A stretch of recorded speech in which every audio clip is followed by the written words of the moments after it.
Good morning students. NRP school में आपका स्वागत है। कल हम पढ़ रहे थे चैप्टर 3 में आपको जो होमवर्क दिया था उस गृह कार्य में से जो क्वेश्चन दिया था वो एक बार मैं पुनः वापस हल करवा रहा हूँ। आप लोगों ने किया होगा, जिसका सही है वो मिलान कर लेंगे और जिसका सही नहीं है वो पुनः इस प्रश्न को ध्यान से देखेंगे और अपनी नोटबुक में हल करेंगे। क्वेश्चन चल रहा था अपना, निम्नलिखित भिन्नों को दशमलव रूप में लिखिए। निम्नलिखित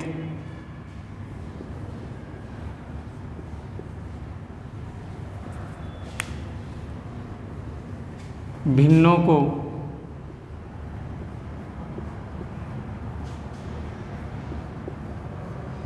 को दशमलव रूप में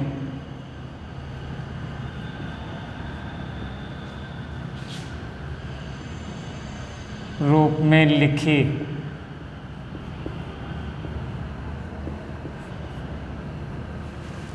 निम्नलिखित भिन्नों को दशमलव रूप में लिखिए और बताइए कि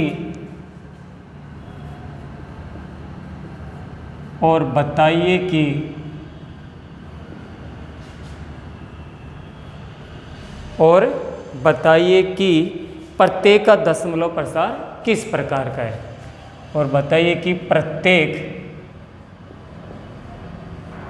का दशमलव प्रसार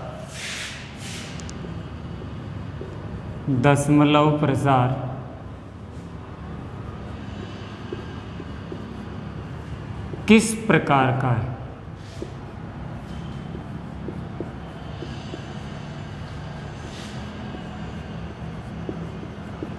जो प्रश्न दिए गए थे वो आपके सामने था। प्रश्न नंबर 3 था 4 सही 1/8। चौथा प्रश्न आपको दिया गया था, इसमें 3/13 और एक क्वेश्चन जो 5वां था वो आपको दिया गया था 2/11। अब इसमें सबसे पहले मैं 4 सही 1/8 को हल कर रहा हूँ। ये मिश्र भिन्न में है तो सबसे पहले अनुचित भिन्न बदलेंगे। 4 को 8 से गुणा करेंगे, यानी कि 8 चौक 32 और एक 33/8। अब 33 में 8 का भाग देंगे, ये 8 भाजक और 33 भाज्य। 8 चौक 32, 3 में से 2 गया तो 1 और यहाँ 3 में से 3 गया तो 0। हमने लगा दिया दशमलव, क्योंकि संख्या छोटी है। दशमलव के बाद एक 0 मिलता है आपको मुफ्त में। अब 8 का पहाड़ा 8 एकम 8, फिर 10 में से 8 गए तो 2, फिर अगले स्टेप में अगले चरण में एक 0 मुफ्त मिलता है। 8 दूनी 16, फिर बच गए 4, फिर एक 0, 8 पंजे 40 और शेष फल आ गया इसका 0।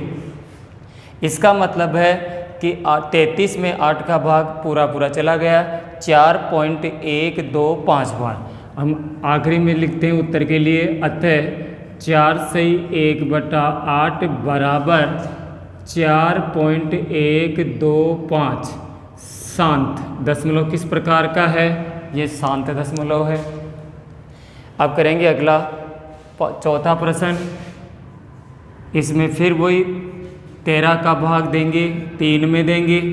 13 बड़ा है और 3 छोटा है, तो सबसे पहले 0 और दशमलव, एक 0 लगा दिया। एक 0 लगाते ही 13 का भाग देंगे, 13 एकम 13, 13 दूनी 26।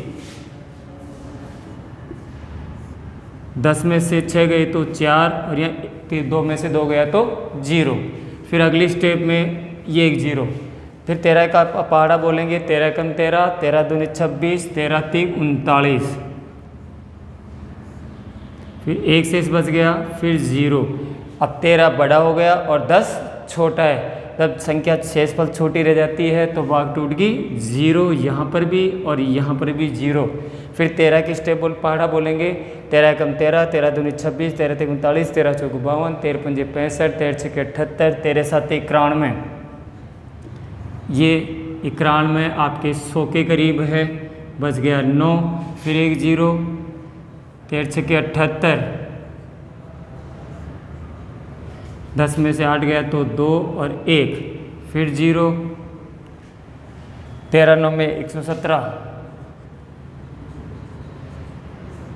बच गया 3, फिर 0, ये पुनः 30 जहाँ से प्रारंभ हुआ था यहाँ से पुनः प्रारंभ हो गया। इसका मतलब है कि ये संख्या आगे पुनः शुरू हो जाएगी, क्योंकि शुरुआत में देखिए 30 था, फिर आपके यहाँ 30 आ चुका है शेषफल। इसका मतलब है कि यहाँ से पुनः ये आवर्ती चालू हो जाएगी, पुनः अपन भाग देते जाएंगे तो वही आ जाएगी 2 3 0 7 6 9, ये आगे पुनः आता जाएगा। तो अब अंत में लिखेंगे अतः 3/13 बराबर 0.230769, और इस पे हम आवर्ती भी लगा सकते हैं। आवर्ती का मतलब है ये पुनः वापस आएगा, तो ये शांत नहीं है, अशांत है, अशांत आवर्ती।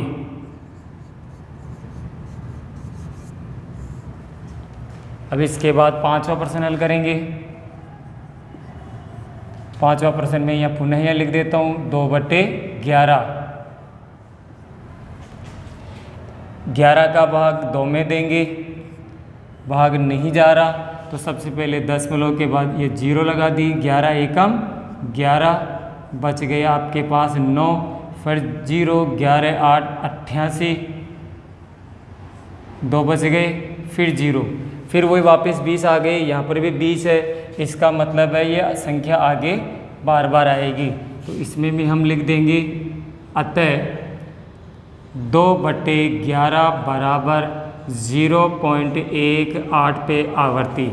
ये भी अशांत, दशमलव प्रसार कैसा है, अशांत और आवर्ती। आवर्ती का मतलब है वही अंक बार बार आना। इस प्रकार आपका जो कल गृह कार्य दिया गया था, उस गृह कार्य के प्रश्नों के आंसर आपके सामने हैं। आप स्क्रीनशॉट ले लें और अपनी नोटबुक में हल कर लें।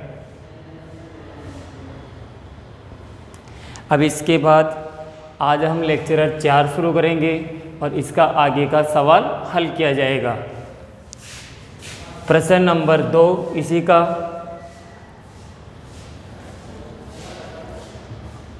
हाँ जी, प्रश्न नंबर 2 है। आप जानते हैं कि प्रश्न नंबर 2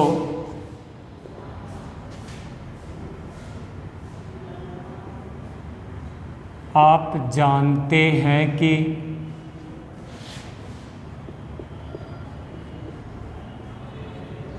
1/7 बराबर 0.142857, 0.142857 इन पे आवर्ती है।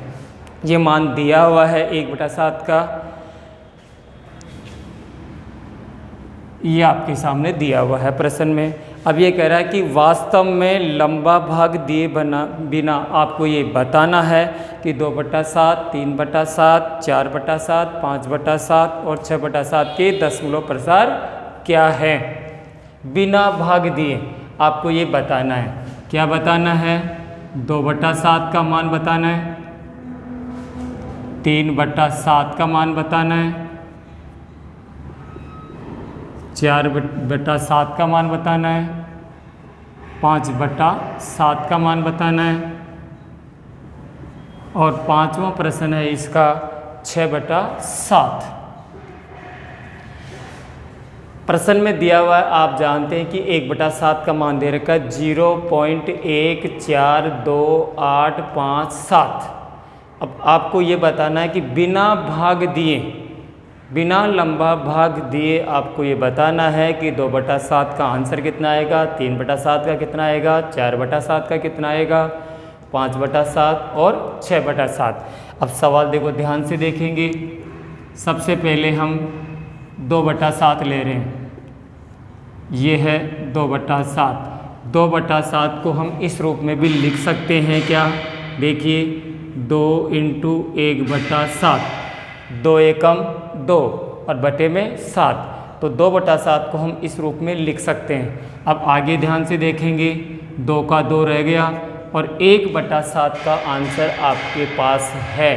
तो इस 1/7 के स्थान पर हम लिख देंगे ये 0.1428557।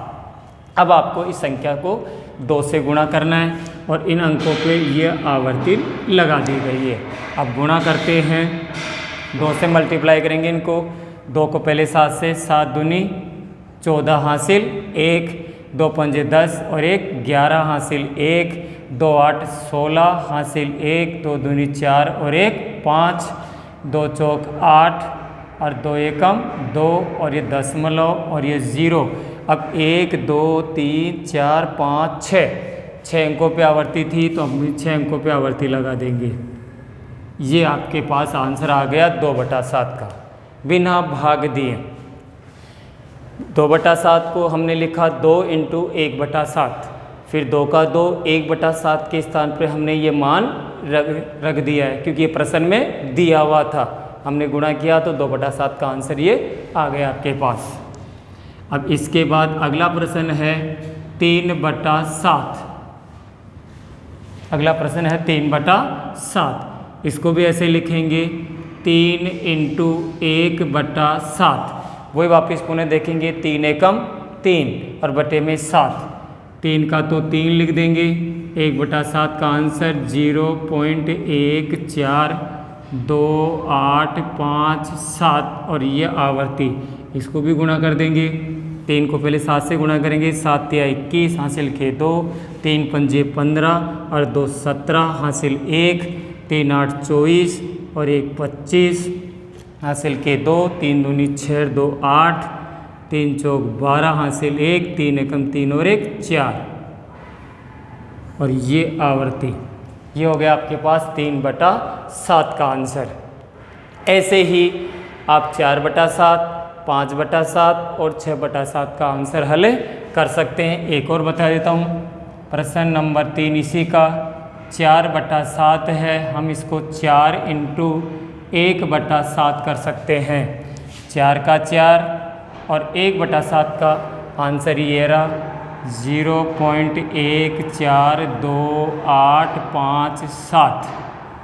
ये आवर्ती। गुणा कर दीजिए। 4 को गुणा करेंगे 7 से, 4 7 28 हासिल के 2, 4 पंजे 20 और 2 22 हासिल 2, 8 चौक 32 और 2 34 हासिल 3, 4 दूनी 8 और 3 11 हासिल 1, 4 चौक 16 और 1 17 हासिल 1, 4 एकम 4 और 1 5.0। वही आवर्ती लगा दीजिए। ये हो गया 4/7 का आंसर आपके पास 0.571428। ऐसे ही आप 5/7 और 6/7 का भी कर सकते हैं। मैं बता देता हूँ इसे। 5/7 का भी ये लो 5/7। इसको भी हम लिखेंगे 5 × 1/7। 5 का 5, 1/7 का आंसर है 0.1428557 और ये आवर्ती है। अब गुणा कर देंगे। 5 से गुणा करेंगे। 5 7 35 हासिल के 3, 5 25 और 3 28 हासिल के 2, 5 8 40 और 2 42 हासिल के 4, 5 दूनी 10 और 4 14 हासिल 1, 5 चौक 20 और 21 हासिल 2, 5 1 5 और 2 7। ये आपके पास हो गया 5/7। अब लास्ट बचा है इसमें प्रश्न नंबर 5 6/7। तो इसको हम करेंगे 6 × 1/7। 6 का 6, 1/7 का आंसर 0.1428557। गुणा कर देंगे इस पर। यह आवर्ती है। 6 से गुणा करेंगे। 6 7 42 हासिल के 4, 6 पंजे 30 और 4 34 हासिल के 3, 6 8 48 और 3 51 हासिल के 5, 6 दूनी 12 और 5 17 हासिल 1, 6 चौक 24 और 1 25 हासिल के 2, 6 कम 6 और 2 8 और ये इस पे आवर्ती। इस प्रकार ये हो गया प्रश्न था कि क्या आप जानते हैं कि 1/7 का आंसर आपको दिया रखा है 0.142857। फिर इसने कहा था कि बिना लंबी प्रक्रिया के यानी बिना लंबा विभाजन किए आपको 2/7, 3/7, 4/7, 5/7 और 6/7 का आपको आंसर याद करना है। ये आपके पास आंसर है। अब इसके बाद नेक्स्ट प्रश्न है, सबसे इम्पोर्टेंट प्रश्न है, ये एग्ज़ाम में भी आता रहता है, ज़्यादातर आने का चांस है सवाल का। आगे जो क्वेश्चन नंबर 3 बताया जा रहा है वो महत्वपूर्ण प्रश्नों में से एक प्रश्न है। ध्यान से देखना है और सुनना है। प्रश्न है कि निम्नलिखित को P/Q के रूप में व्यक्त कीजिए, यानी कि नीचे प्रश्न दिए जाएंगे उनमें आपको क्या करना है, P/Q के रूप में व्यक्त करना है। प्रश्न नंबर 3, निम्नलिखित को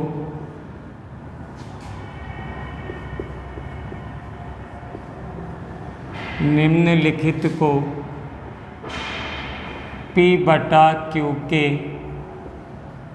रूप में व्यक्त कीजिए।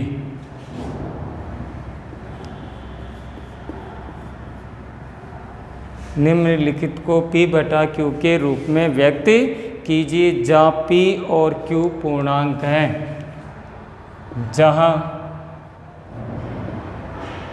P व Q पूर्णांक है, जहाँ P व Q पूर्णांक है तथा Q बराबर 0 नहीं है, तथा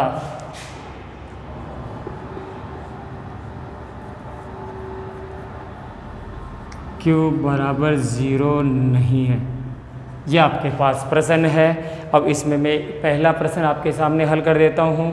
पहला प्रश्न है 0.6 पे आवर्ती। ये प्रश्न दिया गया है। इस प्रश्न को आपको P/Q के रूप में व्यक्त करना है। सवाल को ध्यान से देखना है। सबसे पहले तो हम क्या करते हैं, 0.6 आवर्ती बराबर, ये हो गया, इसके बराबर हम x मान लेंगे, ब्रैकेट में लिखेंगे माना कि, ये मान लिया हमने 0.6 पे आवर्ती है, हमने उसके बराबर x मान लिया है। अब x हमेशा बाएं तरफ होता है तो हम x को इस तरफ लिखेंगे और 0.6 आवर्ती को इस तरफ लिखेंगे। इसको इस प्रकार भी लिख सकते हैं और आगे चाहें तो जिस अंक पर आवर्ती होती है वो अंक हम बार बार भी लिख सकते हैं। यह आ गया आपके पास समीकरण नंबर 1। अब जितने अंकों पे आवर्ती होती है उस समीकरण को उतने ही 10 के गुणज से गुणा करते हैं। इस प्रश्न पे एक ही अंक पर आवर्ती है, इसीलिए हम समीकरण 1 को 10 से गुणा करेंगे। तो यहाँ लिखा जाएगा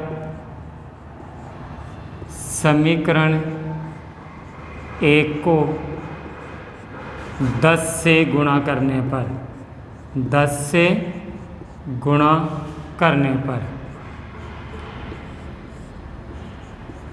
समीकरण 1 के दोनों पक्षों को गुणा करेंगे। x को 10 से गुणा करेंगे तो यह आ गया 10x, और इस तरफ दाएं तरफ संख्या को गुणा करेंगे 10 से तो 0.1 अंक आगे आ जाएगा। तो ये हो गया 6.66, आगे डॉट डॉट समीकरण नंबर 2। पुनः वापस बता रहा हूँ, समीकरण 1 को 10 से गुणा करना था तो x को हमने 10 से गुणा किया, ये इस प्रकार हो गया 10 × x, तो ये हो गया 10x। ऐसे ही 0.66 डॉट डॉट था, इसको हम 10 से गुणा करेंगे। इसका मतलब है जैसे 10 से गुणा करेंगे ये दशमलव यहाँ से यहाँ आ जाता है, यानी कि एक अंक आगे लग जाता है। तो इस प्रकार आपके पास हो गया समीकरण नंबर 2। अब समीकरण 2 में से समीकरण 1 घटाने पर, समीकरण 2 में से समीकरण 1 घटाने पर,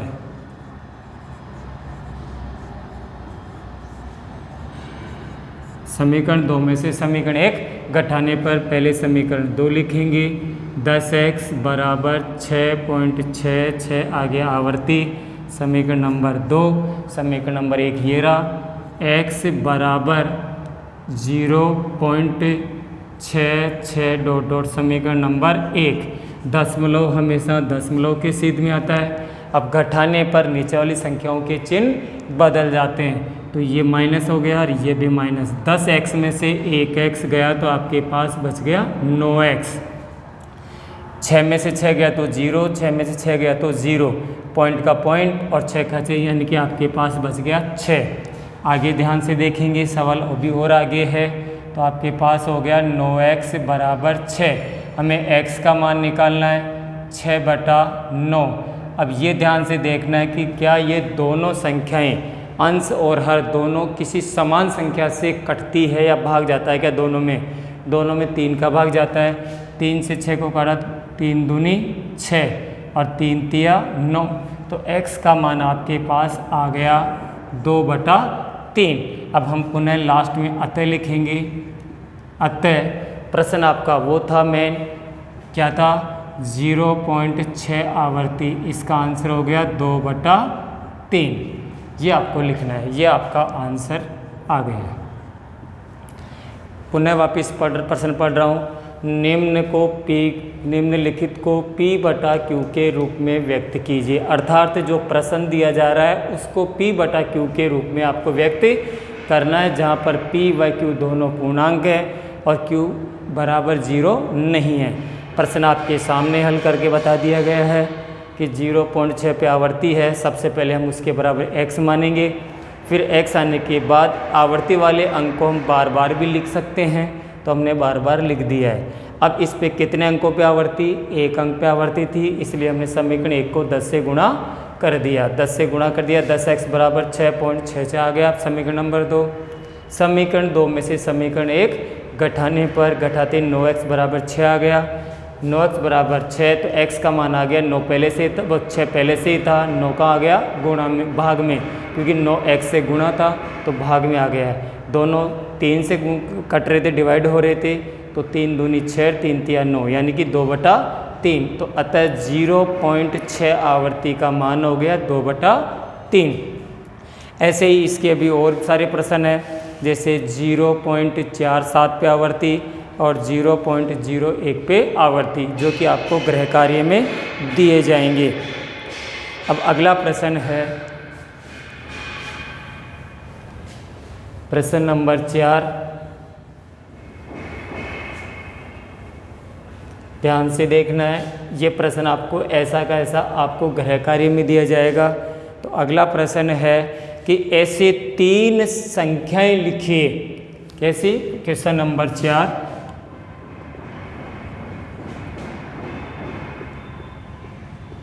ऐसी 3 संख्याएं लिखिए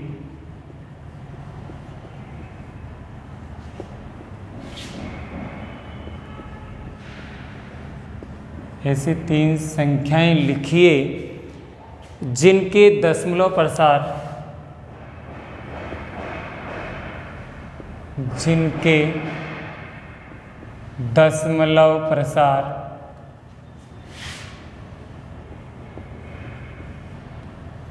ऐसी 3 संख्याएं लिखी जिनके दशमलव प्रसार अनवसानी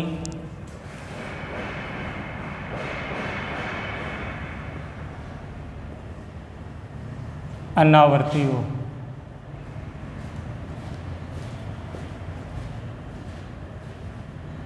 अनवसानी अनावर्ती हो, ऐसे 3 संख्या आपको लिखनी है। हाँ जी, प्रश्न था ऐसी 3 संख्याएं लिखी जिनके दशमलव प्रसार अनवसानी अनावर्ती हो। अर्थात ऐसी संख्याएं आपको लिखनी है। तो ऐसी संख्याएं आपके पास आ गई, जैसे √2, √3, √5। ये ऐसी संख्याएं हैं जिनका दशमलव प्रसार अनवसानी अनावर्ती है। अब इस संख्या को हम दशमलव के रूप में भी लिख सकते हैं। हम जानते हैं कि अनवसानी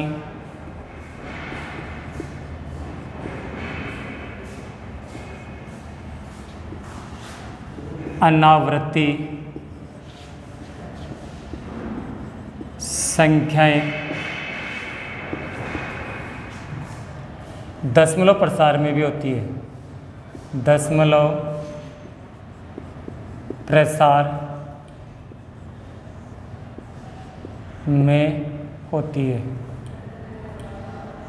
अब दशमलव प्रसार में भी लिख सकते हैं। दशमलव प्रसार में लिखने का तरीका है, 3 संख्याएं मैं आपके सामने लिख रहा हूँ। आप दशमलव रूप में कैसे लिखेंगे?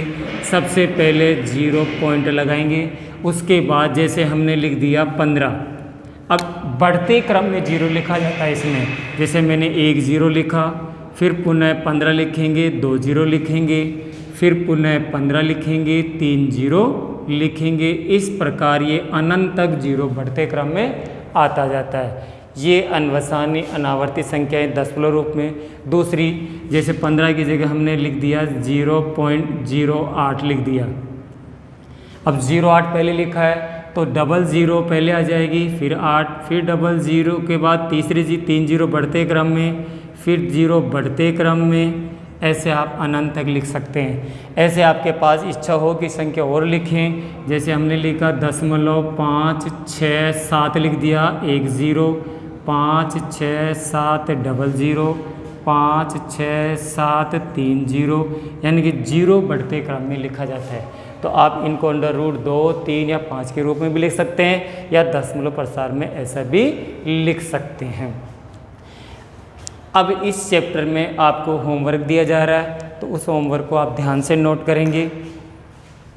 होमवर्क में ज़्यादा नहीं है, थोड़ा सा है। जिस जैसा आपको पढ़ाया गया था उन प्रश्नों में से ही आपको होमवर्क दिया जा रहा है। अब जैसा कि मैंने कहा था, एक प्रश्न था कि P/Q के रूप में व्यक्त कीजिए, ऐसा प्रश्न किया था, तो वो इम्पोर्टेंट है, तो होमवर्क में डाल रहा हूँ मैं SW में। होमवर्क में ध्यान से देखेंगे, क्वेश्चन नंबर 1 दे रहा हूँ। बताइए कि निम्नलिखित को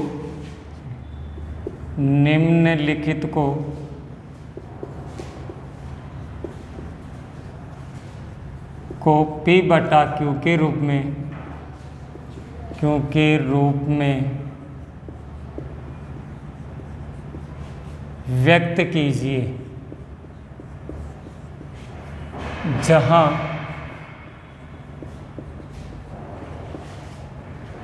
P व Q पूर्णांक है तथा Q बराबर 0 ना हो।